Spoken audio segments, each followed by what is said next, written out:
New York City, the concrete jungle where dreams are made, but where fortunes are forged in steel, equity, and air rights.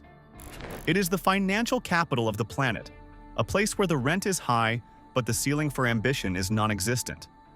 While Wall Street bankers and real estate tycoons often dominate the headlines, there is a powerful, often overlooked dynasty of wealth rising from the boroughs to the penthouses.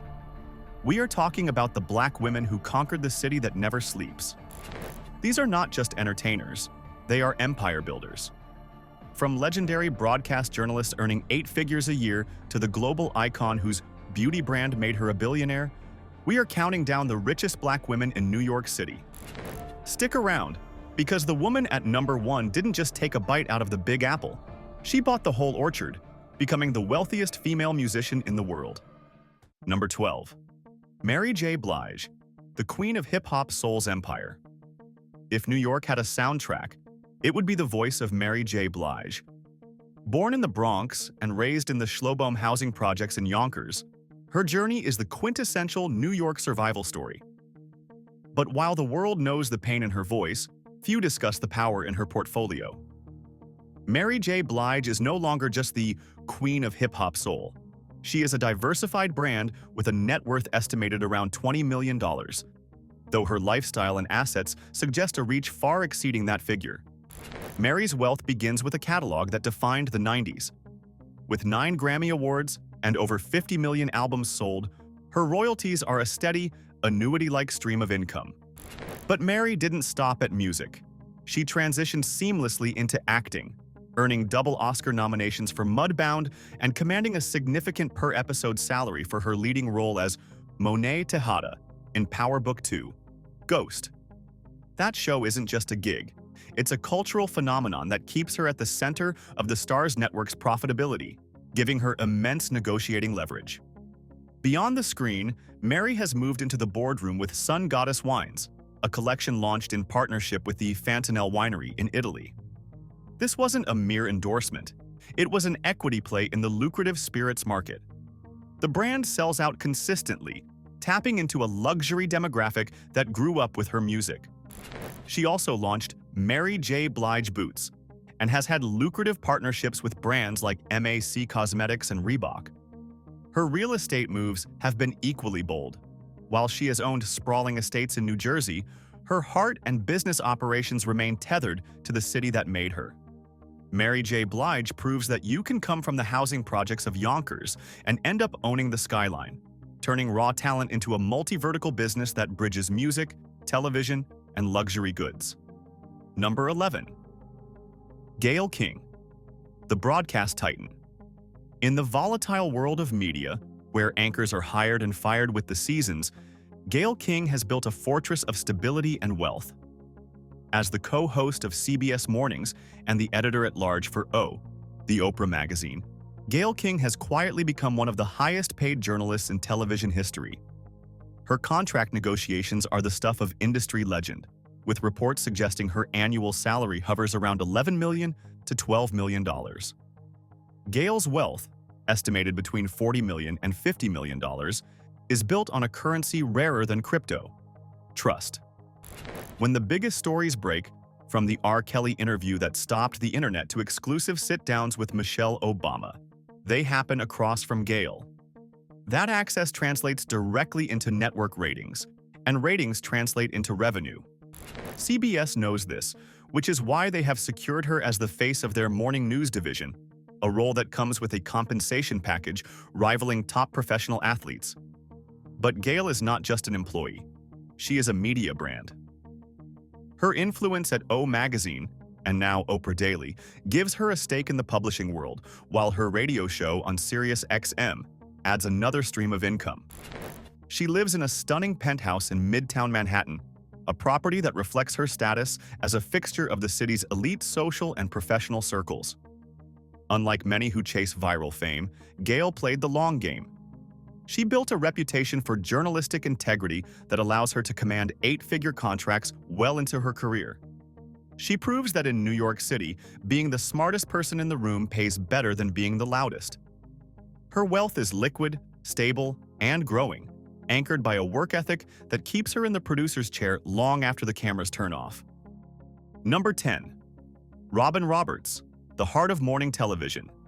If Gail King is the titan of CBS, Robin Roberts is the undisputed queen of ABC. As the anchor of Good Morning America, she is the face that millions of Americans wake up to, and ABC pays handsomely for that privilege. Robin Roberts commands an annual salary estimated at $18 million, making her one of the highest-paid women in the history of news broadcasting. Her net worth, estimated at over $55 million, is a testament to her crossover appeal. Robin didn't start in news. She started in sports, breaking barriers at ESPN. That versatility allowed her to build a brand that appeals to everyone from NFL fans to housewives. When she negotiated her contract renewal with Disney, ABC's parent company, it was a masterclass in leverage. She knew she was the glue holding the show's ratings together, and she ensured her paycheck reflected that reality. But Robin's empire extends beyond the anchor desk. She leads Rockin' Robin Productions, a full-service production company that creates original programming for networks like Lifetime and Disney+. This move allows her to own the content she creates, shifting from a salaried employee to a media owner. She produces documentaries, specials, and scripted series, generating revenue that doesn't depend on her being on camera. Living in a luxurious apartment on the Upper West Side and a stunning weekend estate in Connecticut, Robin's lifestyle is one of quiet, dignified luxury. She has turned personal adversity, her public battles with cancer and MDS, into a platform for advocacy and authorship, with best-selling books that add to her bottom line. Robin Roberts shows that authentic leadership and vulnerability can be monetized into a media empire that stands tall in the most competitive market in the world. Number 9. Whoopi Goldberg, the EGOT legend. You know her as the sharp-tongued moderator of The View, but Whoopi Goldberg is a financial powerhouse whose wealth is built on a foundation of history-making talent. With a net worth estimated at $60 million, Whoopi is one of the few entertainers to achieve EGOT status, winning an Emmy, Grammy, Oscar, and Tony. That rarity makes her a cultural institution, and institutions are expensive to hire. Whoopi's contract for The View is reportedly worth $8 million a year. But that is just the maintenance fee for her lifestyle. Her real wealth comes from decades of being the highest-paid actress in Hollywood during the 90s. When she starred in Sister Act 2, she became the first woman to earn $10 million for a single film role. She didn't just spend that money, she invested it. Whoopi is a serious real estate investor with a portfolio that has included properties in Soho, Vermont, and a sprawling estate in West Orange, New Jersey, which she sold for a significant profit. In New York, she is royalty. She produces theater, writes books, and lends her voice to massive franchises. But perhaps her most interesting business pivot is into the cannabis industry. Whoopi co-founded a medical cannabis brand designed specifically to help women with menstrual cramps, positioning herself at the forefront of a booming green rush market long before other celebrities jumped on the bandwagon. She also owns her production company, One Ho Productions, which keeps her involved in film and television development. Whoopi's wealth is old Hollywood money mixed with new media hustle. She doesn't need to audition. She barely needs to campaign. She just shows up, speaks her mind, and the check's clear. She is the ultimate New York survivor, a woman who went from the welfare rolls to the wealthiest zip codes, dragging the culture along with her. Number 8. Sylvia Rhone, the architect of the music industry. While the artists on this list are on the stage, Sylvia Rhone owns the stage. As the chairwoman and CEO of Epic Records, she is one of the most powerful executives in the global music business and arguably the most influential Black woman in the corporate side of the industry. Her net worth, while harder to pin down than a celebrity's, is estimated in the tens of millions, built on decades of high-level executive compensation, stock options, and bonuses that rival the stars she manages. Sylvia Rhone is the woman who shapes the sound of New York and the world. She has held leadership roles at Atlantic, Elektra, and Universal Motown, guiding the careers of legends like Missy Elliott, Busta Rhymes, and Erykah Badu. Today, at Epic Records, she oversees chart toppers like Travis Scott and Future.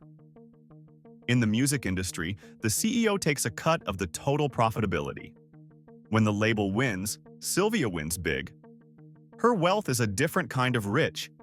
It is corporate power. It is the ability to greenlight a $1 million budget or sign a 7-figure check.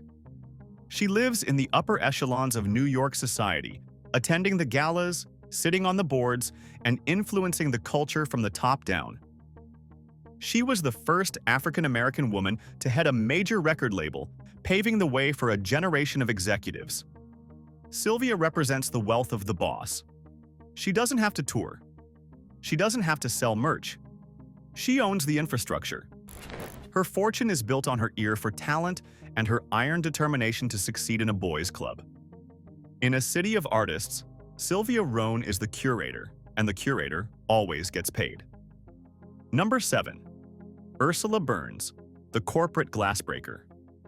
If you want to talk about quiet money, the kind that moves markets and sits on the boards of the world's largest companies, you have to talk about Ursula Burns. As the former CEO of Xerox, she was the first Black woman to lead a Fortune 500 company. That title alone cemented her place in history, but her business acumen cemented her fortune. Ursula Burns grew up in a tenement on the Lower East Side, raised by a single mother. Today, she sits on the boards of Uber, ExxonMobil, and Endeavor. Directorships at this level come with substantial compensation in both cash and stock. When you combine her years of executive salary at Xerox, which reached into the tens of millions annually, with her current portfolio of board seats and equity stakes, her estimated wealth and influence are massive, likely exceeding $100 million in total career earnings and assets. Ursula is a founding partner of Integrum Holdings, a private equity firm. This is where the real next-level wealth is generated. Private equity allows her to buy, fix, and sell companies, generating returns that far outstrip a standard CEO salary. She is no longer just working for the corporation. She is buying the corporation. Living in a luxury Manhattan residence, Ursula Burns is the definition of the American dream realized in New York City. She didn't sing or dance her way to the top. She engineered her way there. She used her degree in mechanical engineering to climb from a summer intern to the CEO, accumulating stock and power at every rung. She represents the intellectual capital of New York's Black women, the strategists, the engineers, and the boardroom killers. Number 6. Alicia Keys, the Empire State Bard. There is no song that defines modern New York quite like Empire State of Mind, and the woman who sang that hook has built an empire to match. Alicia Keys, the Hell's Kitchen native, is worth an estimated $150 million. Her wealth is a beautiful mix of catalog royalties, real estate savvy, and tech investing. Alicia is a musical prodigy with 15 Grammy Awards and over 65 million records sold. She writes and produces her own music, which means she keeps the publishing checks, the most valuable asset in the music business. But Alicia is also an astute businesswoman. She and her husband, Swizz Beatz, are prolific art collectors, owning one of the most significant private collections of contemporary Black art in the world. This isn't just decoration, it's an asset class that has appreciated wildly in value. Their real estate portfolio is legendary. They famously bought the Razor House in California for $20.8 million, but their footprint in the New York area is equally impressive, including a massive estate in Englewood, New Jersey, just across the river, which they bought from Eddie Murphy. They treat homes like art pieces, buying architecturally significant properties that hold value. Alicia has also ventured into lifestyle and beauty with Keys Soul Care, a skincare line that sells globally. She is also an investor in tech startups and plays a role in the Dean's List, a creative agency run by her and her husband. Alicia Keys is the soul of the city, but she is also its brain. She has leveraged her cultural capital into a diversified portfolio that ensures her great-grandchildren will be wealthy. Number 5. Iman, the pioneer mogul. Before Fenty Beauty, there was Iman Cosmetics. Iman is not just a supermodel, she is the blueprint for every model-turned mogul who followed her. Arriving in New York in the 1970s, she conquered the fashion world, becoming a muse for Yves Saint Laurent and Versace. But her real fortune began when she realized the beauty industry was ignoring women of color. In 1994, she launched Iman Cosmetics with a simple philosophy: beauty for every skin tone. It was a revolutionary idea at the time, and it made her a fortune. The brand generates millions in annual revenue and is sold around the world. Iman's net worth is estimated at $200 million, a figure bolstered not just by her business, but by her inheritance and real estate.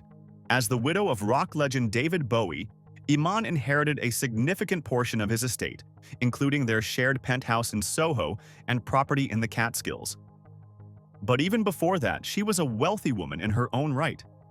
She is a sharp investor and a fixture of the New York philanthropic scene.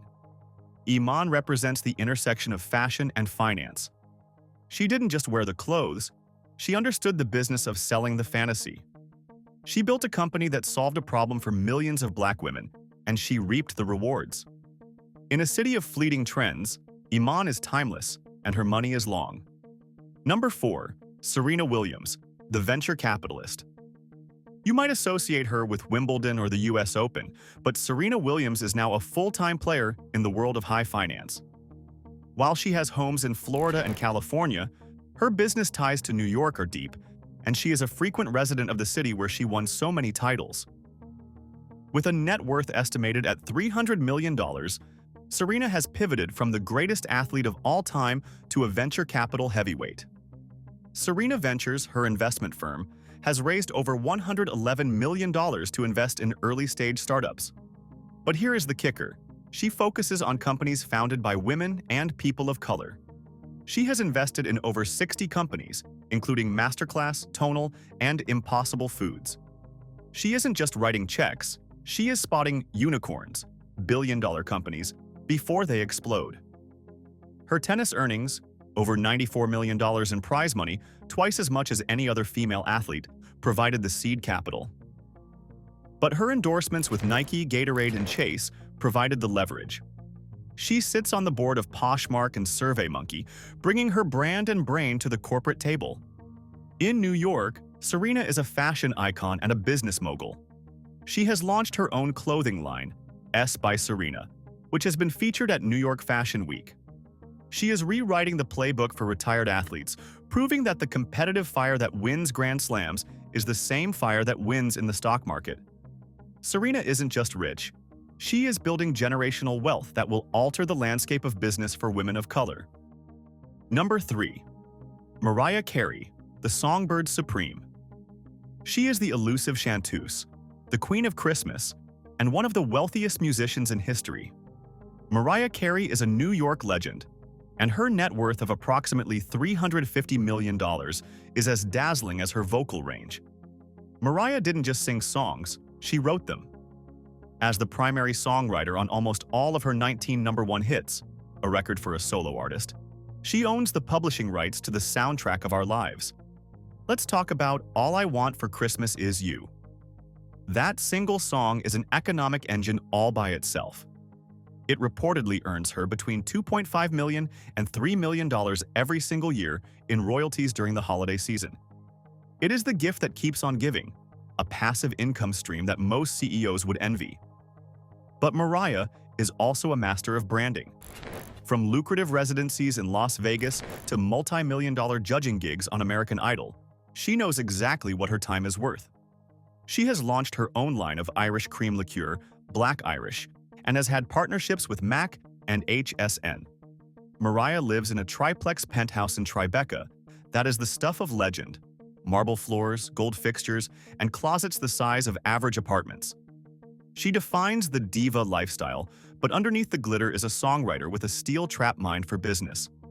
She fought for her royalties, she fought for her masters, and she won. Mariah Carey is proof that in New York, your voice is your currency, and if you protect it, it will pay you forever. Number 2. Beyonce, the cultural architect. We are entering the stratosphere now. Beyoncé is not just a musician. She is a corporation, a movement, and a billionaire in the making. With a net worth estimated at $800 million, Beyonce occupies a throne that is uniquely her own. She lives in a massive Tribeca loft and previously owned other NYC properties, with her husband Jay-Z forming a power couple that practically owns the city's culture. Beyoncé's wealth comes from owning her masters and her production. Through Parkwood Entertainment, she controls everything: her films, her tours, her merchandise, and her narrative. When she dropped Renaissance, the tour grossed over $500 million. Unlike artists who sign 360 deals and give away their earnings, Beyoncé keeps the lion's share. Then there is Ivy Park. Her partnership with Adidas, and now her move to reclaim the brand, showed her power in the retail space. She didn't just slap her name on leggings, she created a streetwear aesthetic that sold out in minutes. She has also dipped her toe into the tech world and has significant investments in companies alongside her husband. But Beyoncé's greatest asset is her catalog. Songs like Crazy in Love and Single Ladies are timeless assets. She has also performed for private events for fees reportedly reaching $24 million for a single hour. She is the ultimate capitalist of cool. She turned her life into art, and her art into equity. In New York, when Beyoncé moves, the city moves with her. She is the gold standard of modern celebrity wealth. Number 1. Rihanna, the billionaire beauty titan. And finally, the number 1 richest black woman in New York City. She came from Barbados, conquered the music charts, and then did something unprecedented. She disrupted the entire global beauty industry. We are talking about Rihanna. With a net worth estimated at $1.4 billion, Rihanna is the wealthiest female musician in the world, but music is actually the smaller part of her fortune. The bulk of her billions comes from Fenty Beauty, the cosmetics company she launched in partnership with luxury giant LVMH. Rihanna owns an estimated 50% of the company. When Fenty Beauty launched, it reportedly made $100 million in its first 40 days. Why? Because she did what no one else did. She released 40 Shades of Foundation, catering to women of all complexions who had been ignored by the industry for decades. It wasn't just makeup, it was the Fenty effect. It forced every other brand to catch up. She followed this with Savage X Fenty, a lingerie line that championed body positivity and inclusivity, challenging the Victoria's Secret monopoly. Savage X Fenty raised money at a $1 billion valuation, and Rihanna retains a significant stake. Rihanna lives in a sprawling penthouse at the Century in Los Angeles now, but she is a New York creature at heart, owning a penthouse in Soho for years and constantly being spotted in the city's restaurants and recording studios. New York is where she built her brand, where she signed her deals, and where she solidified her status as a fashion icon. Rihanna's genius was realizing that her personal brand was bigger than music. She leveraged her cool factor into products that people use every day. She didn't just want to be the face on the billboard, she wanted to own the billboard, the product, and the supply chain. At just 36 years old, she has out-earned legends who have been in the game for 40 years. She is the ultimate example of the modern hustle, talent, vision, and equity. Rihanna is not just the richest black woman in New York. She is a blueprint for how to turn culture into capital in the 21st century. From the housing projects of Yonkers to the billionaire's row of Manhattan, these women have rewritten the rules of wealth in New York City. They prove that the path to the top isn't a straight line. It winds through recording studios, tennis courts, newsrooms, and boardrooms. They didn't wait for permission to be great. They demanded it, and they cashed the checks to prove it. They are the architects of the city's culture and the captains of its commerce. Which of these empires impressed you the most? Let us know in the comments below. And if you want to see more breakdowns of the world's wealthiest power players, make sure to like and subscribe. The hustle never stops, and neither do we.